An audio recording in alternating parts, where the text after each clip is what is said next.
Tren klub besar dunia yang menunjuk pelatih minim pengalaman. McAllister diincar oleh Real Madrid, dan bagaimana ini pelatih yang sangat menggelitik, yaitu Vincent Kompany yang resmi ditunjuk oleh Bayern Munchen.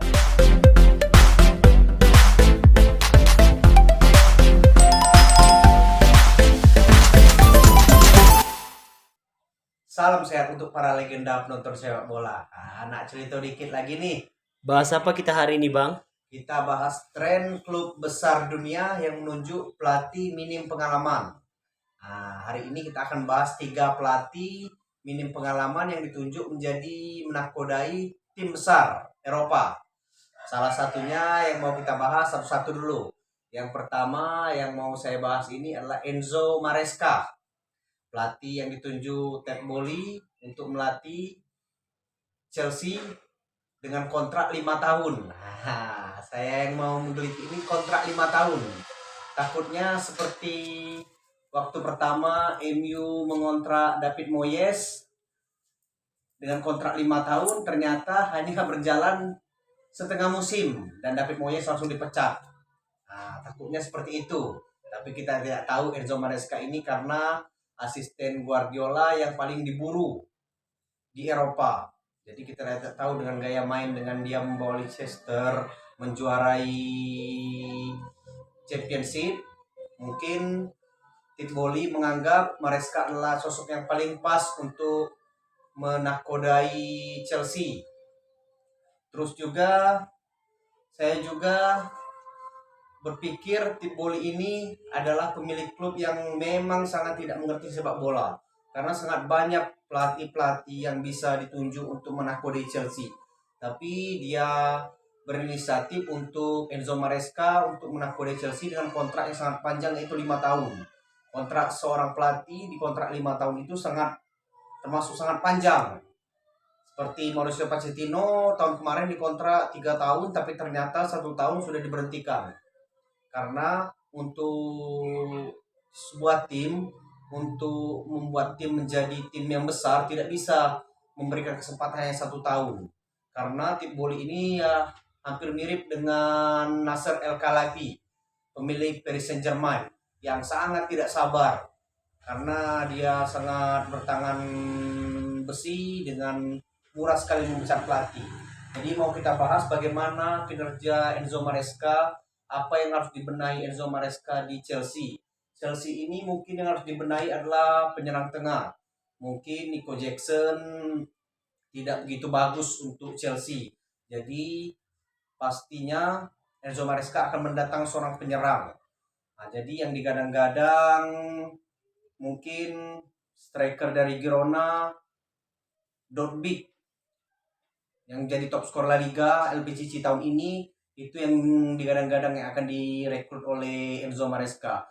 Dan juga Enzo Maresca harus berbenah di lini belakang, karena di lini belakang mereka sangat rentan sekali kebobolan, sangat rentan sekali karena Disasi dan Thiago Silva, apalagi Thiago Silva resmi meninggalkan Chelsea musim ini, dan Rice James rentan langganan BPJS, dan Ben Chilwell juga termasuk langganan BPJS. Jadi Chelsea juga harus berbenah di lini belakang, karena lini belakang Chelsea musim ini sangat rapuh, terutama di bagian bek tengah. Thiago Silva, Disasi cenderung memiliki permainan yang tidak konsisten. Terus juga kapten mereka Rice James dan wakil kapten Ben Chilwell rentan mengalami cedera. Musim ini saja Rice James tidak memainkan 20 match untuk Chelsea secara full. Jadi dia berkutat dengan cedera, begitu juga dengan Ben Chilwell. Jadi PR untuk Enzo Maresca ke depannya, mereka harus merekrut wingback kanan dan wingback kiri. Mungkin untuk wingback kiri, Madsen dari yang dipinjamkan ke Borussia Dortmund harus dibawa kembali oleh Enzo Maresca, karena Madsen di Borussia Dortmund bermain sangat bagus. Terus juga saya menyayangkan Madsen dipinjamkan musim kemarin, setengah musim ini, karena menurut saya dengan Ben Chilwell yang rentan cedera dan Marc Cucurella yang bermain yang sangat tidak jelas, sebenarnya Madsen sangat bagus. Tapi tidak tahu manajemen Chelsea bagaimana cara mengatur manajemen mereka. Tapi untuk kedepannya Madsen harus dipertahankan. Nah, terus juga untuk lini tengah mungkin mereka juga harus mendatangkan satu gelandang kreatif untuk menemani Cole Palmer, karena gelandang kreatif seperti Nicola Barella yang berani menguasai bola harus dimanfaatkan. Jadi satu lagi mungkin untuk penjaga gawang, karena penjaga gawang Chelsea musim ini mereka meminjamkan Kepa Arrizabalaga ke Real Madrid dan Robert Sanchez menjadi kiper utama, tapi di pertengahan musim Mitrovic yang menjadi kiper utama mereka dan Robert Sanchez menjadi kiper cadangan. Jadi PR untuk Enzo Maresca mungkin mereka harus merekrut penjaga gawang yang bisa dimanfaatkan, seperti mungkin banyak penjaga gawang sekarang yang bisa direkrut oleh Enzo Maresca. Mungkin formasi yang Enzo Maresca akan bawakan di Chelsea dengan gaya bermain tiki taka, mengandalkan permainan yang diusung oleh Pep Guardiola, karena Enzo Maresca ini sangat lama mengikuti Guardiola. Jadi dia akan bermain dengan gaya bermain yang mirip dengan Pep Guardiola. Mungkin bermain dengan 4-3-3 seperti yang mereka mainkan di Leicester. Dan pelatih selanjutnya yang ingin saya bahas di sini adalah pelatih baru Liverpool yang ditunjuk untuk menggantikan Jurgen Klopp, yaitu Arne Slot. Pelatih yang ditembus Liverpool dari PSV Eindhoven dengan biaya 9 juta pounds. Biaya yang untuk merekrut seorang pelatih termasuk biaya yang cukup besar. Tapi kita tidak tahu apa yang diharapkan dari Arne Slot dari manajemen Liverpool dan berani mendatangkan Arne Slot. Memang Arne Slot baru saja menjuarai Eredivisie Belanda bersama PSV Eindhoven, tapi untuk bermain di liga sekelas Liga Inggris kita akan melihat apa yang bisa diberikan oleh Ernest Slot. Terus juga mungkin Ernest Slot yang harus dibenahi di Liverpool mungkin sangat banyak, karena yang pertama Muhammad Salah dirumorkan akan meninggalkan Liverpool, karena apabila Muhammad Salah meninggalkan Liverpool sudah resmi Rio Firmansyah sudah meninggalkan Liverpool semua, karena Sadio Mane sudah meninggalkan Liverpool, Roberto Firmino sudah meninggalkan Liverpool, tinggal Muhammad Salah sekarang. Kalau Muhammad Salah jadi pindah musim ini, berarti Muhammad Salah adalah orang terakhir dari trio Firmansyah yang meninggalkan Liverpool. Jadi tugas Ernest Slot pertama, dia harus menahan Muhammad Salah supaya jangan pindah, karena Muhammad Salah ini pemain yang bisa mencetak gol dan membuka ruang, terus juga dia matang dalam memberikan assist. Terus juga isunya Diego Jota dirumorkan ingin dibeli Barcelona. Jadi Ernest Slot harus menahan Diego Jota, apalagi baru-baru ini berembus kabar Luis Diaz juga diincar oleh PSG untuk menggantikan Kylian Mbappe. Jadi tugas Ernest Slot adalah meyakinkan para penyerangnya untuk bertahan. Terus juga mungkin untuk dibenahi mungkin lini tengah, karena mereka akan ditinggal Thiago Alcantara. Jadi Ernest Slot harus membeli gelandang yang bagus seperti bertipikal seperti Thiago Alcantara. Terus juga mungkin di lini belakang peramajaan skuad, karena Matip sudah pasti meninggalkan Liverpool. Jadi mereka juga harus membeli seorang back yang bisa menjadi tandem bagi Virgil van Dijk, karena tidak mungkin satu musim full mereka mengandalkan Konate dan Virgil van Dijk, karena mereka harus bisa merotasi pemain, karena Liverpool akan berkompetisi di 5 kompetisi berbeda musim depan.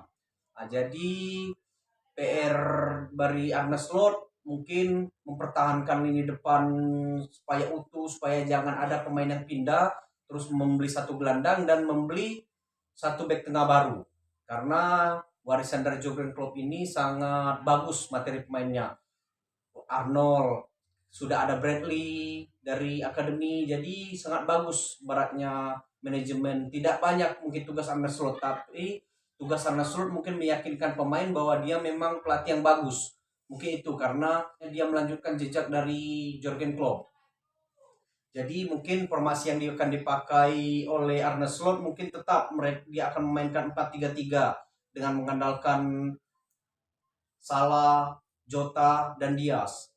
Tapi untuk gelandang mungkin Arne Slot akan membeli satu atau dua gelandang baru, karena juga isunya adalah McAllister diincar oleh Real Madrid, dan bagaimana Arne Slot menahan McAllister, karena biasanya kalau Real Madrid sudah mengajukan tawaran sangat susah untuk membendung pemain untuk pindah. Nah, itu saja untuk Liverpool. Dan mungkin untuk pelatih yang terakhir, ini pelatih yang sangat menggelitik. Pelatih yang ditebus dengan harga 13 juta pounds, memecahkan rekor harga pelatih, yaitu Vincent Kompany yang resmi ditunjuk oleh Bayern Munchen untuk melatih Bayern Munchen 3 musim ke depan. Kenapa sangat menggelitik? Ternyata saya baca dari LQP dan banyak rumor-rumor, Vincent Kompany adalah pelatih yang dianjurkan oleh Pep Guardiola untuk direkrut oleh Bayern Munchen. Jadi saya sangat heran pelatih yang minim pengalaman bisa apa. Apalagi Vincent Kompany adalah termasuk pelatih-pelatih yang pelatih bau kencur, pelatih yang tidak tahu apa-apa, karena dia membawa Burnley masuk ke Liga Inggris, terus juga membawa Burnley degradasi. Jadi dengan gaya main, memang gaya mainnya termasuk bagus, tapi kita tidak tahu apa yang dipikirkan oleh manajemen Bayern Munchen untuk merekrut Vincent Kompany, karena untuk tugas Kompany di Bayern Munchen ini tidak terlalu banyak, karena Bayern Munchen ini sudah menjadi tim yang sangat bagus, tim yang bisa bersaing dengan apapun, dengan materi pemain. Mungkin juga paling PR untuk Vincent Kompany adalah merekrut penjaga gawang untuk pelapis Manuel Neuer. Untuk hal-hal yang lain mungkin tidak ada yang mungkin harus dibenahi, karena paling dia mempertahankan Joshua Kimmich, bagaimana tidak hengkang, karena Joshua Kimmich tinggal 1 musim lagi kontraknya, dan diincar oleh Barcelona, Real Madrid, banyak isu-isu yang beredar. Jadi bagaimana Vincent Kompany meyakinkan pemain-pemain bintang dan menurunkan ego pemain bintang, itu sebenarnya yang sulit daripada meracik tim.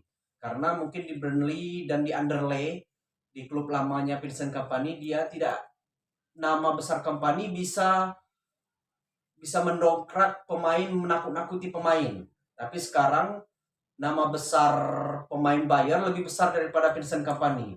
Jadi bagaimana dia menurunkan ego pemain seperti Harry Kane, Jamal Musiala, Thomas Muller, Manuel Neuer yang sudah memenangkan semuanya, kecuali Harry Kane ya, pemain yang tidak pernah mendapatkan trofi semasa hidupnya. Mungkin sepanjang karir Harry Kane tidak akan pernah mendapatkan trofi. Mungkin yang harus dibenahi cukup sedikit. Tapi bagaimana Vincent Kompany bisa meyakinkan pemain kalau dia memang bisa meramu tim. Bagaimana seperti Guardiola di masa lalu bisa meyakinkan Xavi Hernandez, Andres Iniesta, Lionel Messi, meyakinkan kalau dia memang benar-benar bisa. Dengan cara speaking dia bisa menaklukkan Messi, Iniesta, dan Xavi. Makanya Barcelona bisa menjadi tim yang sangat menakutkan. Nah, semoga saja ketiga pelatih yang kita bahas itu bisa menjadi pelatih yang bagus dan tidak ibaratnya sekedar numpang lewat di tim besar. Mungkin demikianlah pembahasan kita untuk saat ini untuk para legenda petarung sepak bola. Apabila ada kritik dan saran silakan tulis di kolom komentar, karena kritik dan saran kalian bisa membangun channel ini menjadi lebih baik. Dan untuk rekan-rekan jangan lupa like, comment, and subscribe, karena subscribe itu gratis. Bye.